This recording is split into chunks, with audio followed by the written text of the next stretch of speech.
live video, Bill's commentary, the best clips from the show, all in one place. YouTube.com/The Bill Press Show.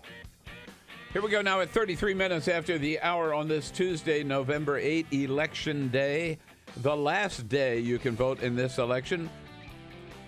It was predicted that 40 million Americans would have voted by today. Actually, that was a low ball. Yeah. 46.2 million Americans have already voted. A lot at stake in this election, and particularly in one big state, the state of Georgia. We wanted to check in with one of the persons that I admire most in the world for his leadership in the civil rights movement, his bravery on the bridge in Selma, his leadership in the United States Congress, the good congressman from Georgia's 5th Congressional District, the Honorable John Lewis, on our newsline this morning. Congressman, it's always good to catch up with you. Good morning. Well, good morning. Thank you so much for having me on Election Day. Well, happy Election Day to you. Yeah, thank you. And we've been encouraging all of our people who haven't already voted to get out and do so. Let's just start with the big question, Congressman.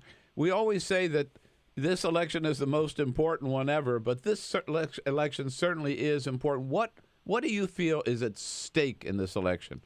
Well, I truly believe that this election is very, very important. I have followed every presidential election since the election of President Kennedy in 1960. This election can determine the future of America, maybe the future of our planet. We need to know what is in the food we eat, what is in the water we drink, what is in the air we breathe. And we have an individual running who doesn't believe in research, believe in science, in climate change, and he's not fit to be president of the United States. I want to see all of our citizens get out and vote like we never, ever voted before, and send a stronger message that we're going to be one people, one nation, and it doesn't matter whether we're black or white, Latino, Asian American, Native American, straight or gay. We're one people. We all live in the same house. I don't want to see a divided America. I don't want to go back. I want to go forward. And Congressman, are you concerned that in the early voting, it looked like the early voting among African Americans was down compared to what it was 4 years ago when Barack Obama ran for re-election? I am concerned. I'm concerned about what is happening here in Georgia, what is happening in North Carolina. I've spent a lot of time here in Georgia trying to turn up all of the people to vote. Spent time in North Carolina and other parts of our country. But it is my hope and my feeling today that many of the people that didn't turn out in early voting will turn out today. That message has certainly been out there. President Obama carried that message down to North Carolina, as did Hillary Clinton. And, of course, they both delivered that message last night in Philadelphia. Do you know, Congressman, we all 8 years ago celebrated, made history by electing the first African-American president ever in the history of this country. Do you see that it's also maybe as important to elect the first woman president in the history of this country? Oh, I think it is important, maybe just as important. Just think, like African American many years ago, we couldn't register to vote. Women couldn't register to vote. In many parts of our country, people had to own property. Mm-hmm. So it would send a strong message, not just to Americans, not just to our little girls and our little boys, but to the world when we elect a woman as the president of the United States of America.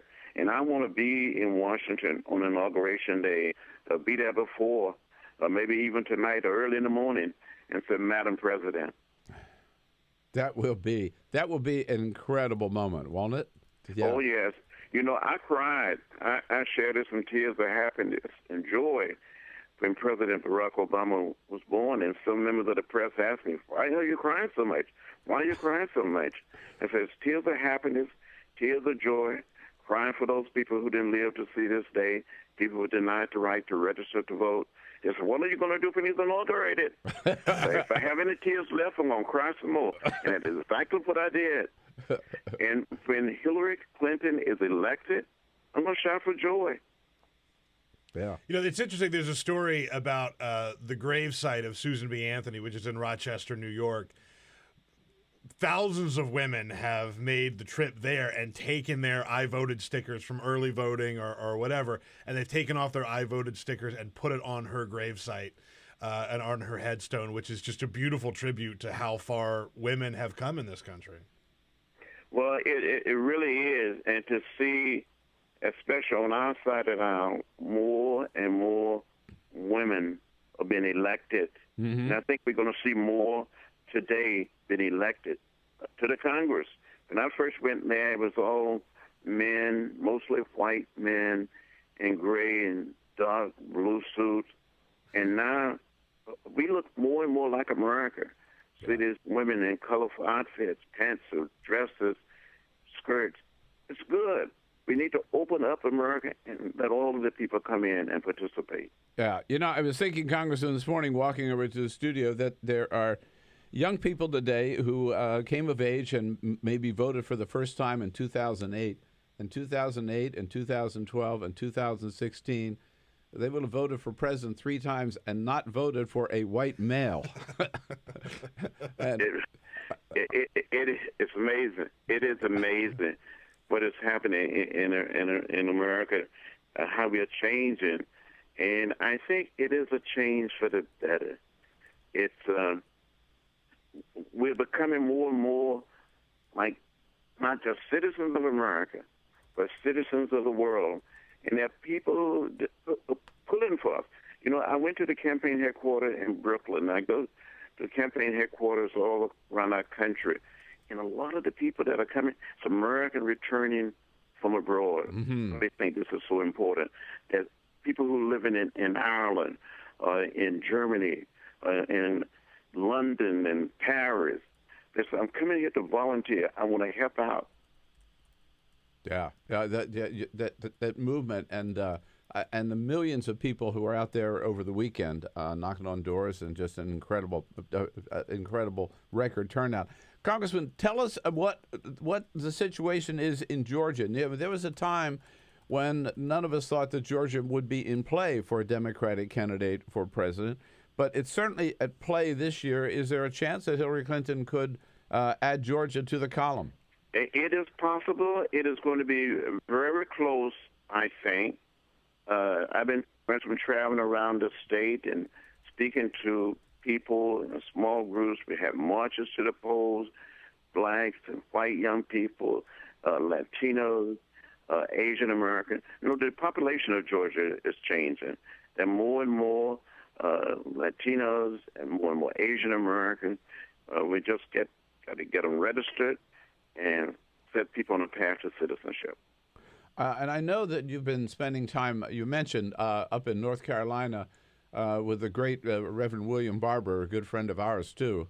I mean, North Carolina in play, and we know Barack Obama won it in 2008.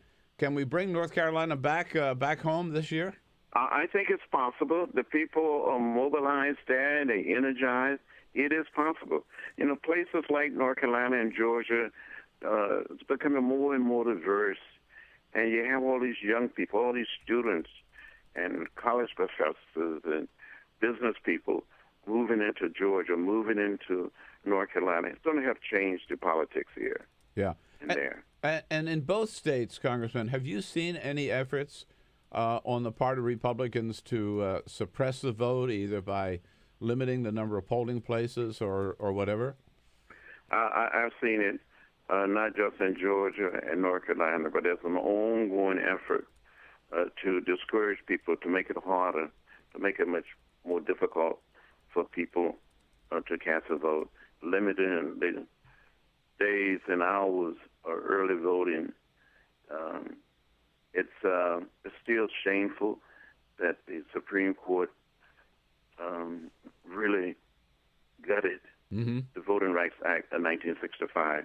And it's my hope with the election of President Clinton and more members in the Senate and in the House, we can fix the Voting Rights Act. Well, I hope we can, too. We got to start, and the way to start is with a big victory for Hillary Clinton today, which we're all working for and hoping for and praying for.